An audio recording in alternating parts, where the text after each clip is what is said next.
Hello friend, tally prime के इस course में आप सभी का स्वागत है। टैली के इस वीडियो में आज हम क्रेडिट नोट से संबंधित कुछ और एंट्रीज करना सीखेंगे। तो चलिए वीडियो को आगे बढ़ाते हैं। लेकिन वीडियो को आगे बढ़ाने से पहले अगर आपने अभी तक हमारे चैनल को सब्सक्राइब नहीं किया है तो अभी जाकर बेल आइकॉन को क्लिक कर हमारे चैनल को सब्सक्राइब जरूर करें। तो चलिए आगे बढ़ते हैं। लास्ट वीडियो में हमने क्रेडिट नोट की डिस्काउंट की एंट्री करना सीखा था और आज हम कुछ और कंडीशन के बारे में भी जानेंगे। तो सबसे पहले हम हमारे ट्रांजैक्शन पर जाएंगे। आज का हमारा सबसे पहले ट्रांजैक्शन 30 से स्टार्ट हो रहा है। इसकी कंडीशन हमें पढ़ना है। देखिए, हमने कल ग्रोव कंपनी कोटा को माल बेचा था। HP लैपटॉप के 5 पीस 60,000 रुपये के बेचे थे। अब इसमें कंडीशन क्या बन रही है, हमने जो माल का बॉक्स भेजा था 5 HP के लैपटॉप का, परंतु उस बॉक्स में 5 की जगह 3 पीस लैपटॉप के निकले, परंतु माल का बिल 5 पीस के हिसाब से ही बना हुआ है। देखिए, हमने जो माल बेचा था वो 5 पीस का था 60,000 रुपये का, परंतु वहाँ माल पहुँचने के बाद कस्टमर को पता चलता है कि वहाँ पर 5 पीस की जगह 3 पीस ही लैपटॉप के पहुँचे हैं। तो इस गलती को सुधारने के लिए हम क्रेडिट नोट में इसकी एंट्री करते हैं। तो चलिए इसकी एंट्री कर लेते हैं। हमने लास्ट वीडियो में सेल्स की एंट्री करना तो देख लिया था। अब हम वाउचर्स में जाके हमारी बिल्स की गलती को सुधार लेते हैं। सबसे पहले हम यहाँ पर जाएंगे F10 पर जाकर अल्टर F6 पर जाएंगे। तो यहाँ पर हम पार्टी नेम में हम ग्रोव कंपनी,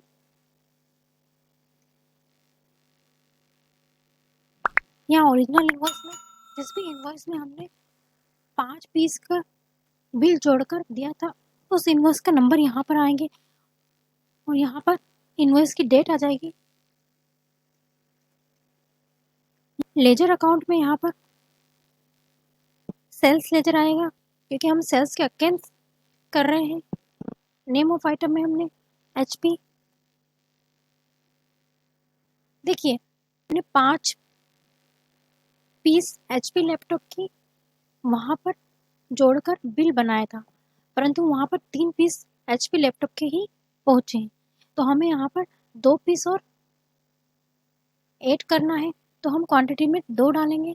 पर रेट 8,000 रुपये है। देखिए, ये हमारी इंटर स्टेट सेल थी, इसलिए यह IGST एक्ट होएगा। प्रोवाइड GST डिटेल को यस करेंगे और यहाँ पर करेक्शन इन इनवॉइस को यस करेंगे और बायर डेबिट नोट बिल, अगर बायर द्वारा डेबिट नोट नंबर अगर हमें मिल गए हैं तो वो यहाँ पर डाल देंगे और उसकी डेट भी, अगर नहीं तो जब भी मिले वो यहाँ पर अल्टर करके हम यहाँ डाल सकते हैं। नरेशन लिखे इसको एक्सेप्ट कर देंगे। ठीक है, तो इस तरह से हमने कम क्वांटिटी के माल प्राप्त होने पर की गई एंट्री हमने यहाँ पर कर ली है। जब कभी भी हमारा माल प्रॉपर क्वांटिटी में नहीं पहुँच पाता है और बिल के हिसाब से माल अगर नहीं पहुँच पाता है तो उस क्वांटिटी को सही करने के लिए हम क्रेडिट नोट वाउचर्स में एंट्री करते हैं।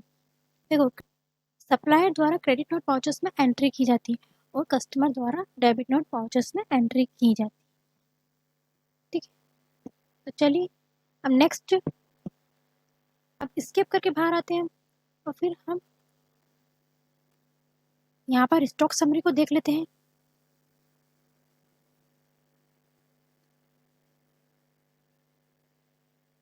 लैपटॉप पर जाते हैं। देखिए,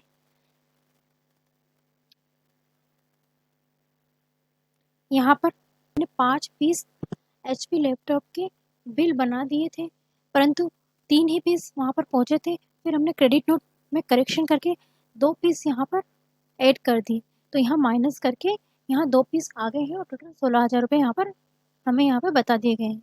तो इस तरह से यहाँ पर हम अल्टर करके या फिर करेक्शन करके एंट्री कर सकते हैं। स्किप करके बाहर आते हैं। हम नेक्स्ट डिस्प्ले मोर रिपोर्ट्स में जाते हैं। यहाँ पर GST रिपोर्ट्स में जाते हैं, GSTR1 पर जाते हैं। देखिए, यहाँ पर हम B2B में जाते हैं, इंटर करते हैं। फिर यहाँ नीचे हम आते हैं ग्रोव कोटा, इसको इंटर करते हैं। लास्ट की एंट्री हमारी यहाँ पर ओपन की गई है। ठीक है, टैक्सेबल अमाउंट यहाँ पर 40,000 रुपये दिया गया है। IGST 7,200 दिया गया है। टैक्सेबल अमाउंट हमारा 7,200 ही है। IGST और 47,200 रुपये यहाँ पर करेक्टेड इनवॉइस अमाउंट दिया गया है।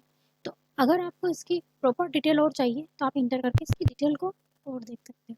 इसके पीछे हमें क्रेडिट नोट और डेबिट नोट वाउचर्स पर जाना पड़ेगा। फिर यहाँ पर आपकी सेकेंड एंट्री ग्रुप कोटा इंटर करेंगे और यहाँ हमारी जो क्रेडिट नोट की एंट्री हम क्वांटिटी वाली जो कम क्वांटिटी हमें कस्टमर के पास पहुँची है वो वाली एंट्री करेक्शन वाली वो यहाँ पर शो हुई। देखो यहाँ पर आपकी 16,000 रुपये माइनस यहाँ टैक्सेबल अमाउंट दिखाया गया है। IGST 2,880 रुपये यहाँ पर शो हुए। टोटल मिला के यहाँ पर हमने यहाँ करेक्शन कर लिया है। ठीक है, आपको अगर ब्रीफ डिटेल चाहिए तो आप इस पर क्लिक करके डायरेक्टली एंट्री पर जा सकते हैं। स्किप करके बाहर आते हैं। नेक्स्ट एंट्री है श्रेयांश ट्रेडर को उधार माल बेचा। यहाँ पर हमने यहाँ सेल किया है और यहाँ उधार सेल किया। क्या सेल किया है? गोदरेज वॉशिंग मशीन के 5 पीस 40,000 रुपये के, मतलब पर पीस की कीमत 8,000 रुपये। लेनोवो कोर i3 के 5 पीस 50,000, मतलब पर पीस की कीमत 10,000 रुपये। तो सबसे पहले हम सिंपल सी सेल की एंट्री कर वाउचर्स पर जाएंगे। सेल्स वाउचर F8 पर क्लिक करेंगे। पार्टी नेम में श्रेयांश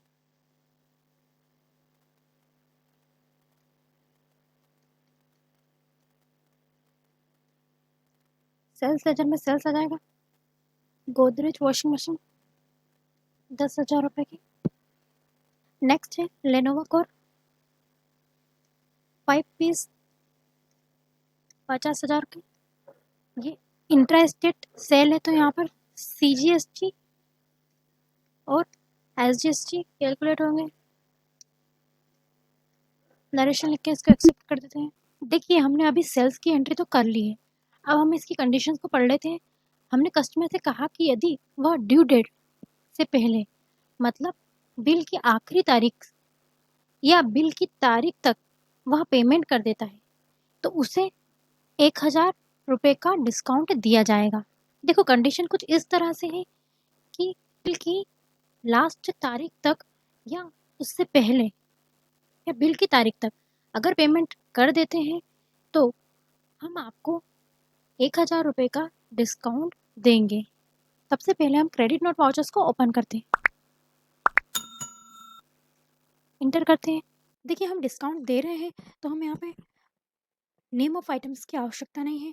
इनवॉइस मोड में हमें काम नहीं करना है, इसलिए हम अकाउंटिंग मोड को ऑन करेंगे। अकाउंटिंग मोड को ऑन करने के लिए हमें चेंज मोड यानी Ctrl+H पर जाना होगा। फिर यहाँ पर अकाउंटिंग इनवॉइस को ओपन करना होगा।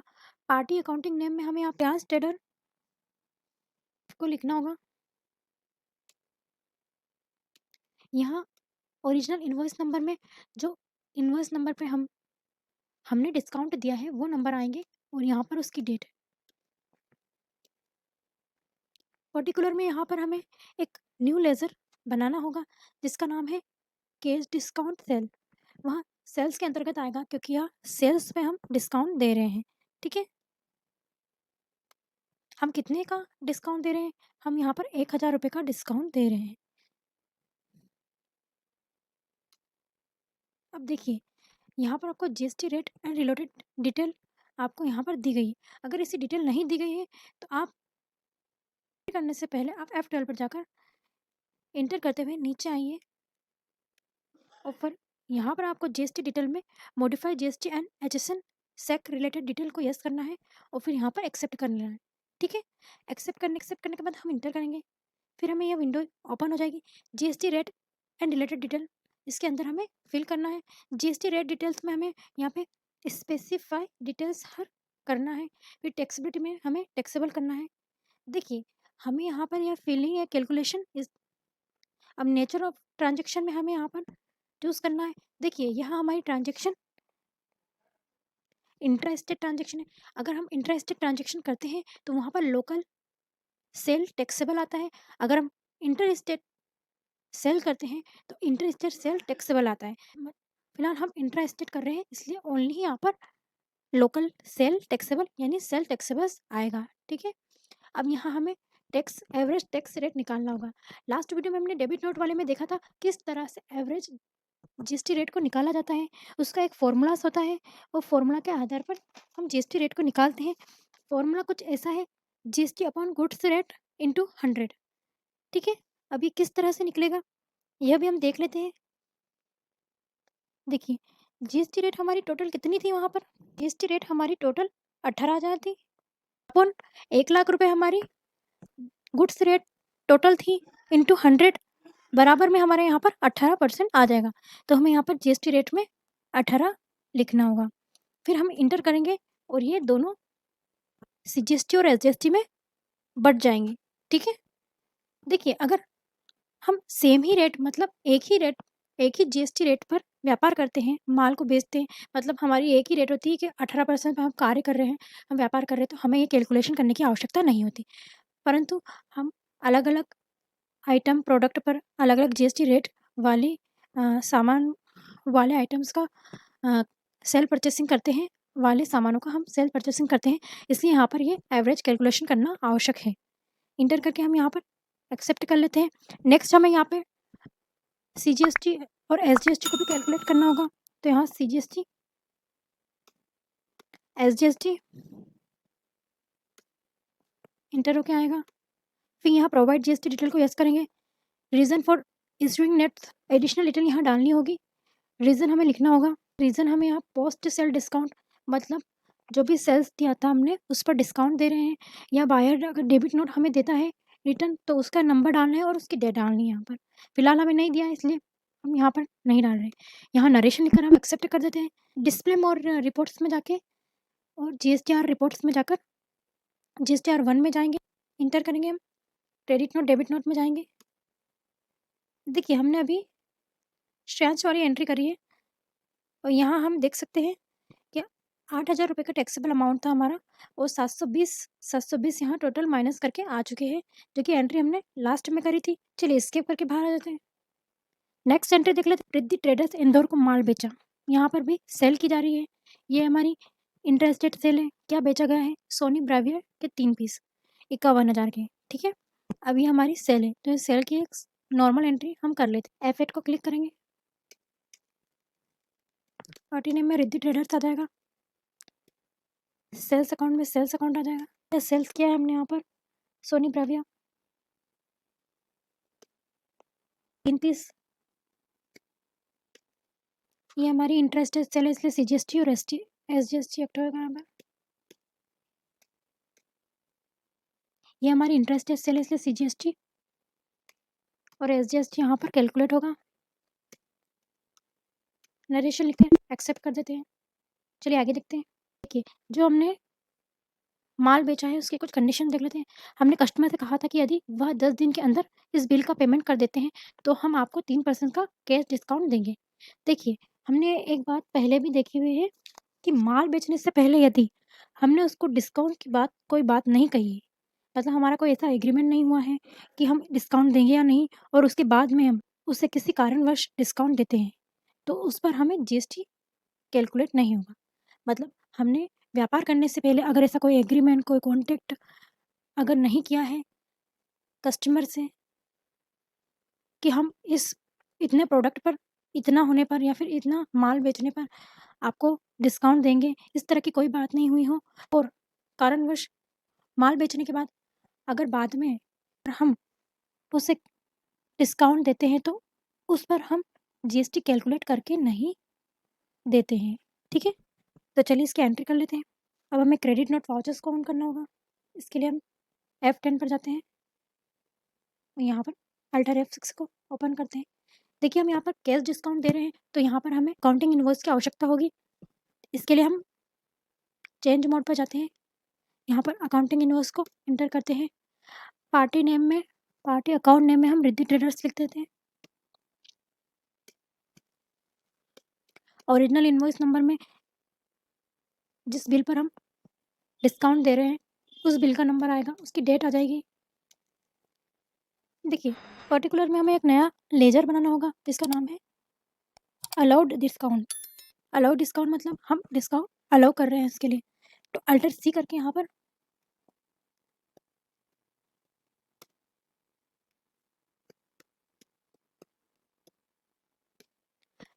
यह इनडायरेक्ट एक्सपेंस के अंतर्गत आएगा क्योंकि हमारा एक एक्सपेंस है। जीएसटी को यहाँ पर नॉट एप्लीकेबल करेंगे हम। एक्सेप्ट कर लेंगे। अमाउंट 51,000 रुपये थे, तो 51,000 का 3% यहाँ पर 1,530 रुपये होते हैं, तो वो हम यहाँ पर डाल देते हैं, इंटर करेंगे। यहाँ पर हम कोई भी जीएसटी रेट को सेट नहीं करेंगे, क्योंकि यह डिस्काउंट हम सेल के बाद दे रहे हैं, और सेल के बाद अगर कोई डिस्काउंट दिया जाता है तो उसमें जीएसटी को कैलकुलेट नहीं किया जाता है। इंटर करके हम ये नरेशन लिख के एक्सेप्ट कर लेते हैं। चलिए, आज के लिए इतना ही। आज हमने क्रेडिट नोट से संबंधित सारी एंट्री करना सीख ली है। आगे हम और इंटरेस्टिंग एंट्रीज करना सीखेंगे। तब तक के लिए आप इन सभी का रिविजन कीजिए, ताकि टैली सीखने में आपकी नियमितता बनी रहे, क्योंकि हमारा उद्देश्य ये है कि हम आसानी से सरल तरह से आपको टैली सिखा सकें। आशा है कि आपको हमारे वीडियोस पसंद आ रहे होंगे, और आशा है कि आगे भी आपको हमारे वीडियो पसंद आए, इसलिए आप आगे भी हमारे साथ बने रहिए। धन्यवाद। अगर आपको हमारा वीडियो पसंद आया हो तो इसे लाइक, शेयर और सब्सक्राइब ज़रूर करें। Thank you.